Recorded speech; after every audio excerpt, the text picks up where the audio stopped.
Nobody expected the Carolina Panthers to flip the switch like this. For 4 straight practices, the offense looked stuck. Timing was off, rhythm was missing, and Bryce Young, he looked like a quarterback still waiting for answers. But then Monday hit, full pads came on, and everything changed.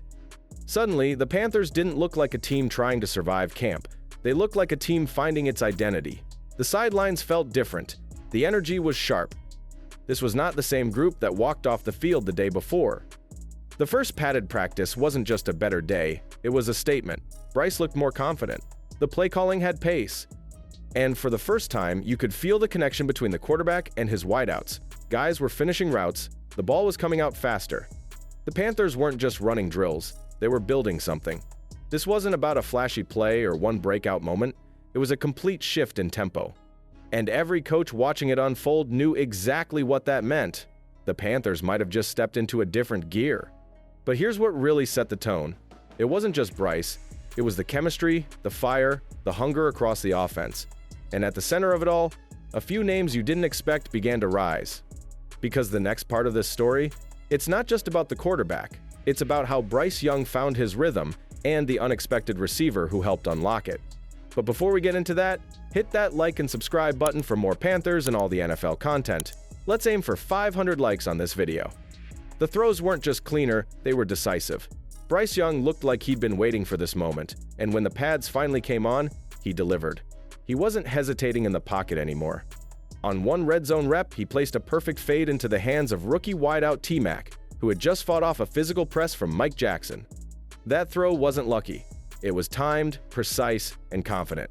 This version of Bryce didn't look like a second-year quarterback figuring things out. He looked like a leader claiming the field. What made it more impressive was how calm he looked doing it. Bryce wasn't forcing deep shots or scrambling out of rhythm. He let the game come to him. He scanned, set his feet, and fired. And when things broke down, he still kept his composure. You could see it on the faces of the coaches. Something finally clicked. It wasn't a single throw, it was a string of decisions. Bryce was trusting the system, and more importantly, trusting his guys to win their matchups. The connection with his targets wasn't just improving, it was building fast. And the most surprising part? The guy helping him settle in wasn't a top draft pick or flashy newcomer. It was a veteran wide receiver whose story nearly ended a year ago. The next chapter in this camp isn't just about Bryce. It's about the one receiver who's quietly becoming his safety valve, and how his comeback might just shape this offense's identity. This wide receiver group was supposed to be thin. That was the narrative going into camp. But after what just unfolded, it's time to rethink everything. T-Mac is flashing his first-round talent in real time. Xavier Legette is stacking competitive reps with physical route running. And Jalen Coker, the undrafted out of Holy Cross, continues to make a case with every 11 on 11's snap. These aren't just names on a depth chart anymore. They're earning trust, creating separation, and putting real pressure on the veterans above them. But the room didn't stop growing there. With so much talk around the rookies, it's easy to miss what's quietly happening with the veterans. Adam Thielen is still the technician. David Moore is gaining favor with the coaching staff. And then, out of nowhere, a veteran who many assumed was just a depth piece is suddenly in the middle of everything. He's winning reps, drawing flags, making highlight catches, and doing it with precision that's hard to ignore. If this group was supposed to lack star power, it's doing a really good job hiding it. What's unfolding now is a different kind of competition, not for who makes the roster, but for who becomes reliable. And the next storyline brings us to the most emotional turn yet. Because one of these veterans shouldn't even be here. He spent most of the last 2 years questioning whether he'd ever play again. And now, he's stealing the show in Charlotte. The full truth behind his comeback is something fans haven't heard until now. 3 years ago, Hunter Renfro was a Pro Bowl receiver. Reliable, clutch, unshakable in the slot. But behind the stats, something was wrong. He didn't feel right. He was constantly tired, couldn't recover, and began to question his future. In his own words, he was gassed, even running basic routes. The Raiders didn't know what was happening. Neither did he. What started as lingering fatigue turned into hospital visits, a diagnosis, and a brutal realization his body was shutting down and nobody could explain why. The twist? He almost walked away from football completely. Renfro later admitted that after the 2023 season, he told his agent he was done. Not thinking about retiring, he was finished. It took an unexpected visit to Atrium Health in Charlotte, a long battle with inflammation and diet changes, and a support system he didn't expect to find this late in his career. But now, back in his home region, with Dabo Swinney watching from the sidelines, Renfro isn't just running routes, he's dominating them. A diving grab from Andy Dalton in team drills. He's not surviving camp, he's winning it. And that's the part nobody saw coming. Renfro didn't just earn a chance to compete, he's forcing the Panthers to rethink their entire receiver rotation. Because when a guy who nearly gave it all up returns with this kind of fire, you pay attention.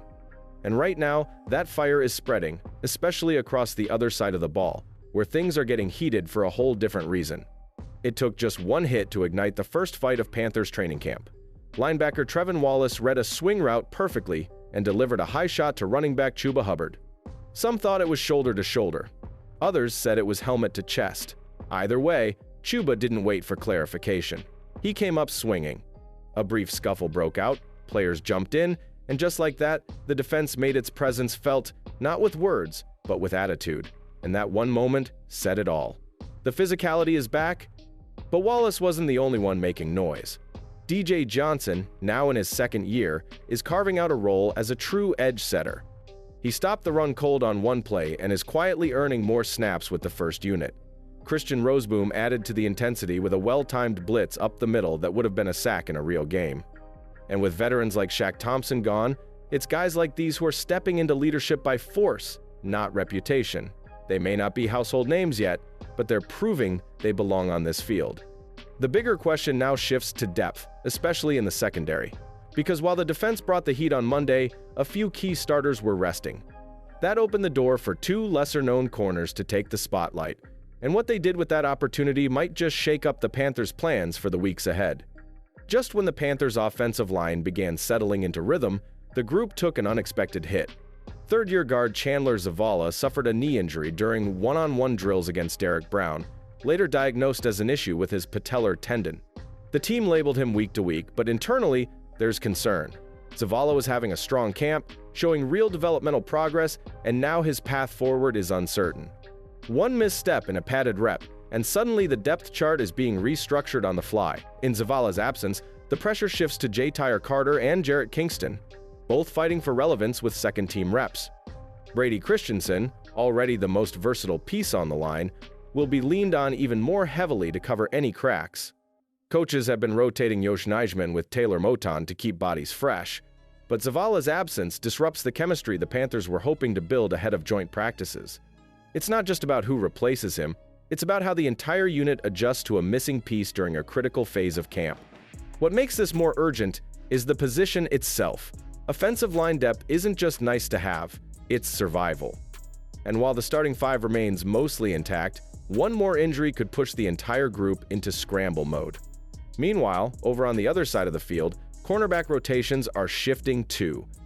And the Panthers may have quietly found something in a pair of young defenders few fans had even heard of. With J.C. Horn and Mike Jackson resting, undrafted rookie Corey Thornton and second-year corner Shamar Bartholomew seize the spotlight, impressing in first-team reps and turning what seemed like routine depth reps into real competition for the CB3 role. Thornton looked sharp despite having no NFL experience, while Bartholomew showcased noticeable growth in full squad drills. Head coach Dave Canales praised their development, hinting that Carolina might not need to pursue a veteran cornerback after all. Meanwhile, another intense roster battle is unfolding on special teams, where the kicker competition is heating up and could ultimately determine who survives final cuts. So here's where it gets real. If special teams can tilt a roster, who's earned their spot so far? Does Renfro's versatility make him a lock? Has Jimmy Horn Jr. done enough to stick around? And between Fitzgerald and Wright, who would you trust with the game on the line? Drop your thoughts below. Which returner stands out to you? And who's your pick to win the kicking battle?